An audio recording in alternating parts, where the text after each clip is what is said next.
Okay, so in this video, I'm going to be going over the big changes from today's budget. And this for pensions has been probably one of the biggest budget in years. And I think it might actually be the most impactful pension budget since George Osborne delivered pension freedoms in 2015. So worth listening up. So in this video, I'm going to be telling you about the key things that you need to know, what you might have missed from this budget, and how I think that might affect your finances going forward. Now, I do have to say, I can't and won't cover everything in the 115 pages or so within the budget statement. I also admit it's going to be slightly pension dominated because, well, have you seen my other videos? I'll link some extra bits below for further reading for those who are interested to find out more. So let's talk about the backdrop to this all. Okay, so the OBR forecast is that the UK is likely to avoid a technical recession this year. Quite a change from, frankly, the very bleak outlook in the last autumn statement. Okay, a technical recession is where there are 2 consecutive quarters of declining gross domestic product, or GDP. And basically the projection going forward is it's going to be more slow and stagnant than a crash. Anyway, the outlook isn't that great. The UK is the only G7 economy which is still smaller than it was before the COVID pandemic, even after equating for the 4% growth last year.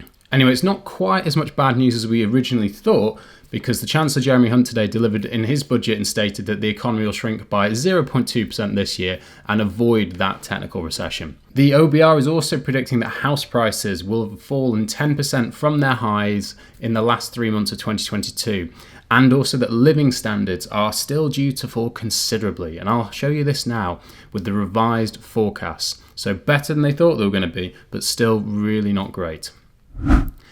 Anyway, so that's a brief backdrop, and the aim through the budget was to address 3 measures. 1, halving inflation. 2, growing the economy, because remember that economic growth helps reduce debt, because if your economy grows more than your debt, then your debt compared to what you produce, your gross domestic product, starts to fall. And then thirdly, getting the debt falling. And the UK really does have a productivity issue, and I can reference maybe this PwC paper, and you can see that the UK productivity is way lower than the likes of the US or even other countries like Germany and France. The spring budget did state that UK productivity was 17% weaker in 2021 than the average across France, Germany and the US. And this is actually being then added to by all of those missing from the workforce after COVID. It should be said that, look, these workforce issues are global post-pandemic, where for many reasons people are just not returning to the workforce. Listen to Jerome Powell, who's chair of the Federal Reserve in the US, and he says this. 4 million fewer people, a little more than 4 million, who are in the workforce available to work than there's demand for workforce. So anyway, what is true is that the UK has been much worse hit than many other countries. And it's fundamentally the productivity issue that the government is looking to solve. And getting those who perhaps are at peak earnings back into work is one of the key strategies. And what's really interesting, I think when you look at some of the policies behind the title A Budget for Growth from today, it sounds remarkably familiar to the going for growth sentiments of the ill-fated mini-budget.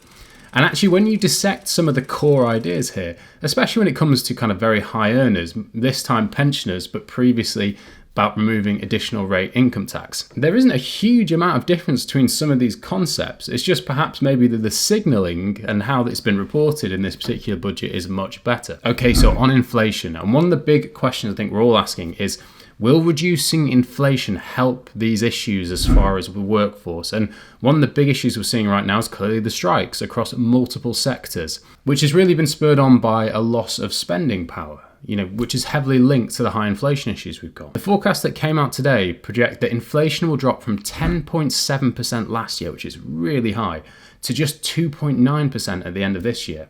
So I just want to kind of give some context on the inflation position here. If you want to keep it up in line with a car, and that car drives away at 100 miles an hour, if that car then continues to drive but it slows to 60 miles an hour and 29 miles per hour, that is still driving away from you. And the example here is that you are kind of effectively your wages. So while inflation might be falling, it's important to recognize, compared to how it was initially before inflation really became problematic, there is still the issue that goods and services cost way more than they used to. And unless your wages have compensated for that and increased in a similar level, you're still going to be feeling the pinch. So yes, inflation reducing is good, But inflation is highly likely to reduce anyway when it's at 10% because it's almost always unsustainable at that level.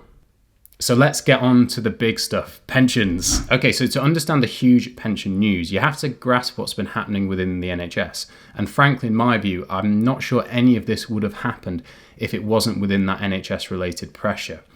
And the NHS scheme is a defined benefit scheme where NHS professionals accrue a guaranteed pension for life when they're working.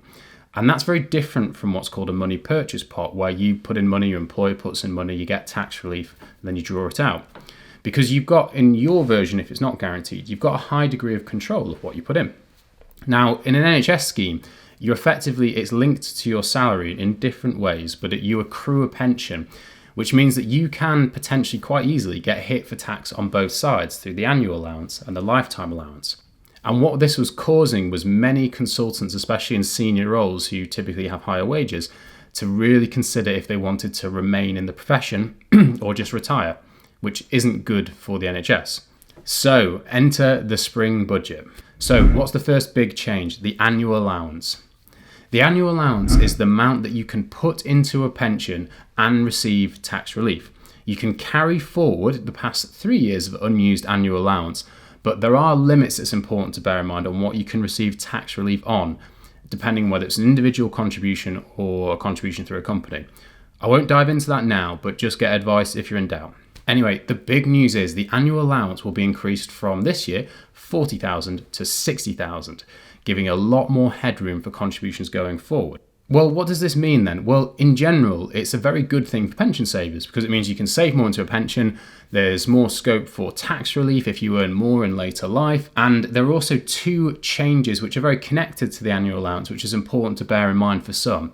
One is the tapered annual allowance, and the tapered annual allowance, as the name suggests, is basically a tapering that happens, a reduction down, if you earn over a certain amount of your annual allowance.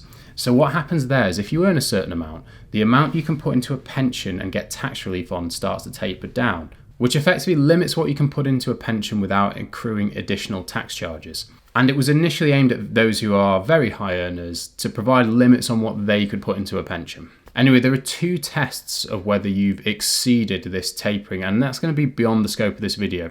But effectively, the taper was introduced in 2016. The starting point for one part of the taper was 150,000. It rose to 240,000. Anyway, the new measures are for adjusted income. It's going to go from 240,000 to 260,000. So those affected can now potentially, depending on their income, save quite a bit more. There's also the money purchase annual allowance. And I actually mentioned this in one of my older videos, so that will, I'll need to put a thing on saying that's been updated. And how you trigger the money purchase annual allowance is when you flexibly access benefits from a pension. So this isn't just taking tax-free cash from a money purchase scheme. This is taxable income, various other considerations. I'll link it below. So what this meant initially, as far as your annual allowance, is that what you could contribute into a pension if you triggered this money purchase annual allowance went from 40,000 to 4,000 with a money purchase scheme. So actually it goes from, you can contribute 40,000 to just 4,000 within that money purchase scheme. That means you're potentially missing out on a huge amount of tax relief if you make a mistake and trigger that. Anyway, they've increased the 4,000 to 10,000, which means that from a planning perspective, there's probably quite a lot more that can be done here. But look, the big one to write home about, the stop the press announcement today, was clearly the lifetime allowance, or I should say the abolishment of the lifetime allowance. So glad that I didn't spend all weekend doing a video on that, hey? Anyway, no one will have to face a lifetime allowance charge from the 6th of April 2023. And very simply, the lifetime allowance is a ceiling limit for which benefits you can accrue in a pension without incurring additional tax charges. And if you exceeded this when you crystallised benefits, you would get a 25% tax charge for any income or a 55% tax charge on any lump sum. Look, this is huge news, and this change reverses basically a decade of declining lifetime allowance amounts, which started originally at 1.5 million, went up to 1.8, and has been decreasing ever since, and putting in a really strange situation for savers where they're not sure whether they should stop contributing or a bit concerned on investment growth. Anyway, the fact this no longer exists from next tax year will make pensions simpler. And despite the fact this is an area as an advisor, I'd always have to do a ton of calculations. I'm actually quite glad they've got rid of this.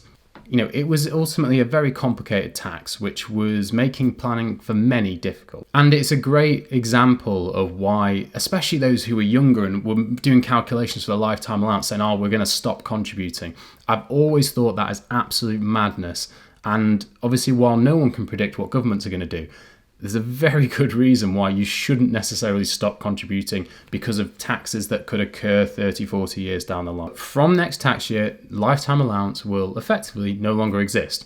But there are some important points to bear in mind, such as with tax-free cash. And while there is no lifetime allowance, there is a limit to tax-free cash.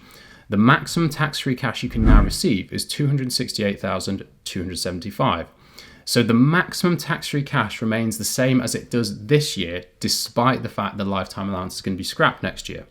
So if you've got a pension, say, worth $2 million, your tax-free cash is still $268,275. So the way to think about it is you can still get 25% of what you have as a pension as tax-free cash, but just the maximum you can have is $268,275.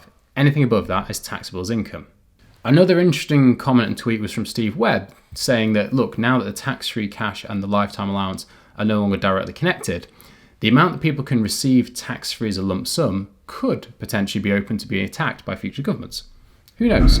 All right, a big point here on pensions and inheritance tax. And as far as I'm aware at time of recording, there's been no change to the inheritance tax position around pensions, which actually makes it particularly interesting. So currently pensions are typically outside of an individual's estate for inheritance tax, which for many, especially those who live in London and down south and have properties which can exceed normal inheritance tax bands, makes pensions for legacy particularly appealing. So the old rules were that any benefits would get tested against the lifetime allowance upon death, and if you exceeded the lifetime allowance, that tax charge would apply.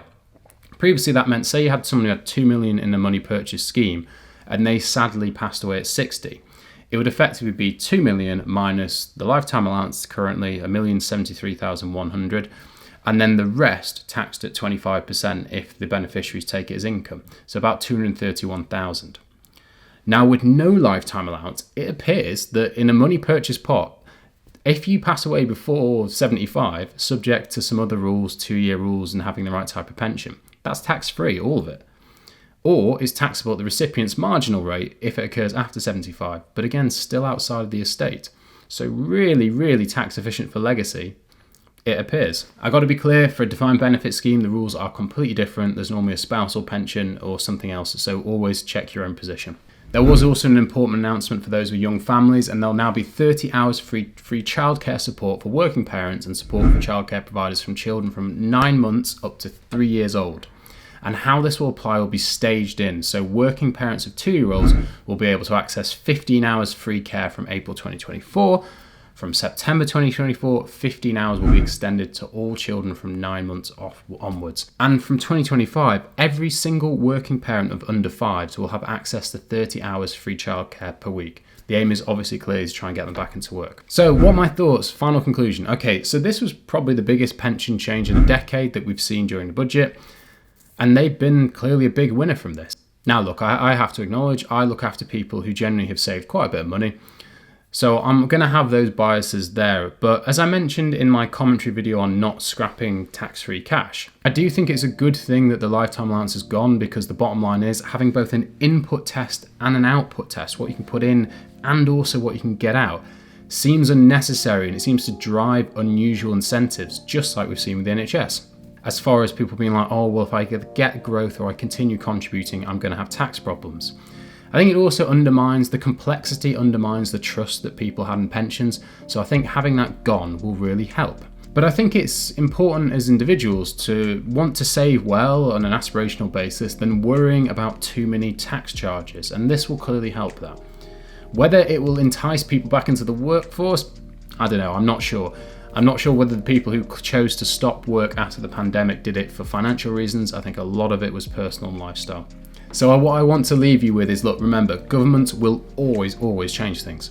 Tax planning is just part of personal finance, and it's called personal finance for a reason. None of us should have our big decisions in life directed purely by taxes. So why don't you let me know what your thoughts are on the budget? Thanks for watching.